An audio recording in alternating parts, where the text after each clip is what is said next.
Adana stood outside the hospital room watching her daughter die behind glass. The nurses would not let her in anymore. She had no money. 3 weeks of treatment. 2 surgeries. Bills that climbed higher than any number she had ever seen. Her daughter, Chisholm, 20 years old, thin as a dry branch, lay on the bed with tubes in her arms and machines counting her heartbeats. The doctor said Chisholm had 2 days left. Maybe 3. After that, her body would simply stop trying. Adana pressed her hand against the glass. She had sold everything. Her market stall. Her wedding gold. Her late husband's watch. It was not enough. It would never be enough. A voice behind her asked if she wanted to make a deal. Adana turned. A man stood in the hallway. He wore no hospital badge. No visitor's pass. He was dressed in a black agbada that seemed to swallow the fluorescent light. His face was smooth and ageless, and when he smiled, his teeth were too white. He told her his name did not matter. What mattered was that he could save her daughter. Adana asked him how. The man said he was a merchant. He bought things people no longer wanted. Memories, dreams, regrets. He could pay for Chisholm's treatment in full. Every bill, every surgery. The child would walk out of the hospital in a week, healthy and whole. Adana asked what he wanted in return. The man looked down at the floor, at Adana's shadow, cast long by the hallway lights. He told her he wanted that. Adana stared at her shadow. It stretched across the tiles, dark and familiar. It had followed her every day of her life. She did not understand what losing it would mean. The man explained. A shadow was a small thing. She would not miss it. She would walk in the sun and cast no darkness. She would stand under streetlights and leave no mark. That was all.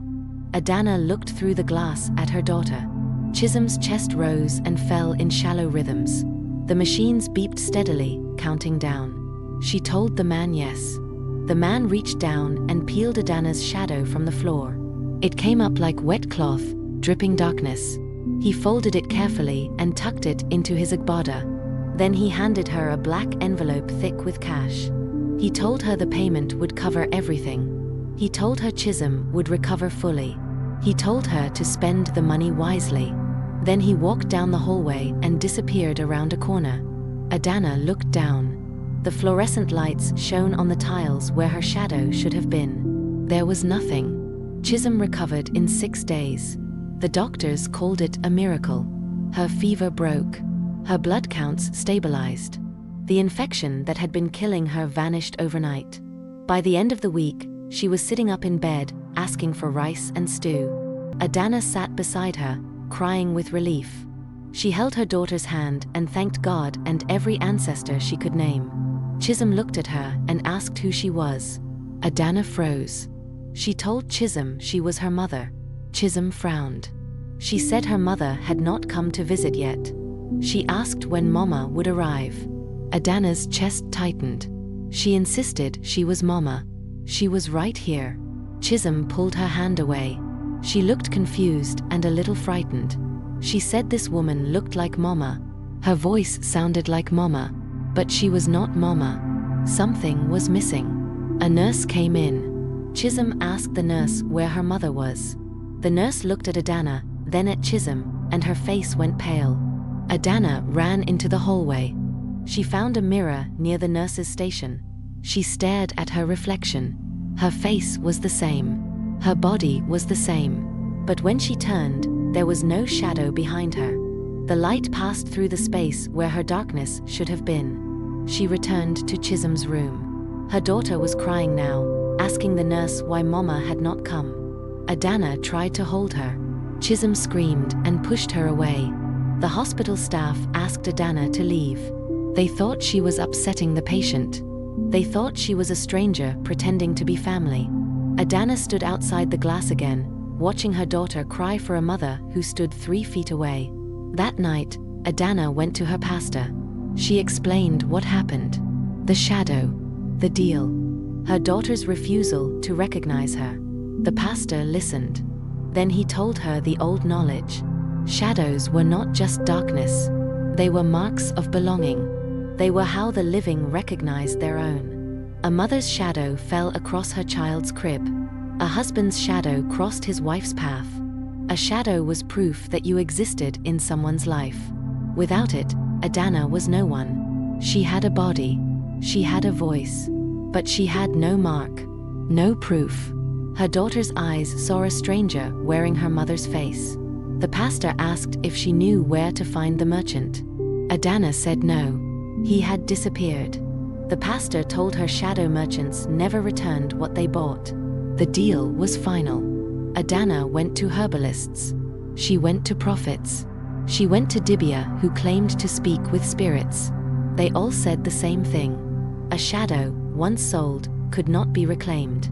It was gone. And without it, she was erased from the lives of everyone who loved her.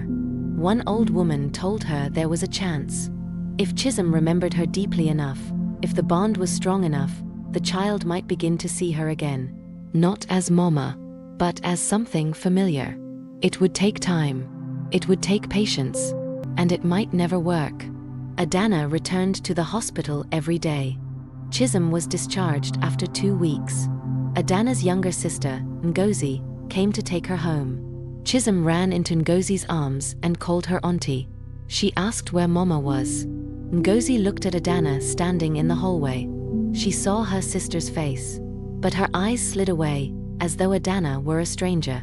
Ngozi frowned and told Chisholm that Mama would come soon. Adana followed them home. She stood outside Ngozi's house and watched through the window as Chisholm ate jollof rice and laughed. Her daughter was healthy, alive, whole. But she did not look for Adana. She did not ask about the woman standing outside in the dark. Weeks passed. Adana tried everything. She spoke to Chisholm on the street. She called her name. She told her stories only a mother would know. The time Chisholm fell from the mango tree, the song Adana used to sing at bedtime, the nickname only they shared. Chisholm listened politely. She said the woman seemed kind. But she was not Mama. Adana's heart broke a little more each day. Months passed. Chisholm began calling Ngozi Mama. It happened slowly. First by accident, then on purpose. Ngozi tried to correct her, but Chisholm insisted. This was her mother now. The woman who cared for her, who stayed by her side, who held her when she cried. Adana watched from across the street. She watched her daughter grow stronger. She watched her laugh and heal and forget. One evening, Adana stood outside Ngozi's house as the sun set. She looked down at the ground. No shadow stretched behind her. She was a body without a mark. A mother without proof. Chisholm came outside to sweep the porch. She walked past Adana without looking up. She moved through the space where Adana stood, as though she were air. That night, Adana sat on the steps of the church and wept. The pastor found her there and sat beside her. He asked if she regretted the choice. Adana shook her head. Chisholm was alive, healthy, loved. That was enough. The pastor asked if it was really enough. Adana did not answer. Years passed. Adana followed her daughter from a distance. She watched Chisholm finish university. She watched her get her first job. She watched her grow into a strong, capable woman who called Ngozi Mama and never asked about the woman who used to be. Sometimes, late at night, Adana would stand outside Ngozi's house and whisper through the window. She would tell Chisholm she loved her. She would tell her she was proud. She would tell her she was sorry. Chisholm never heard. She slept peacefully, dreaming of a life where her mother had never left. On Chisholm's 25th birthday, Adana stood across the street and watched the party. Neighbors came. Friends came. Ngozi baked a cake.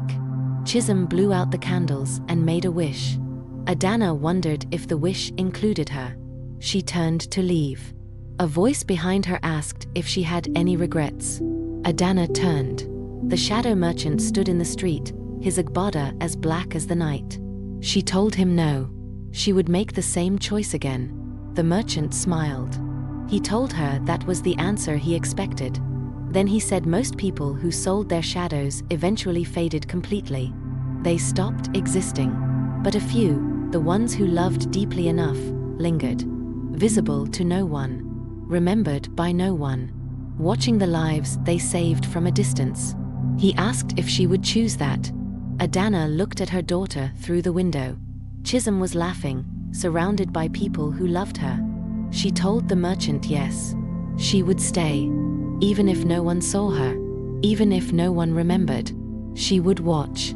She would love. She would remain. The merchant nodded. Then he disappeared. Adana stands outside her daughter's window still. She has no shadow.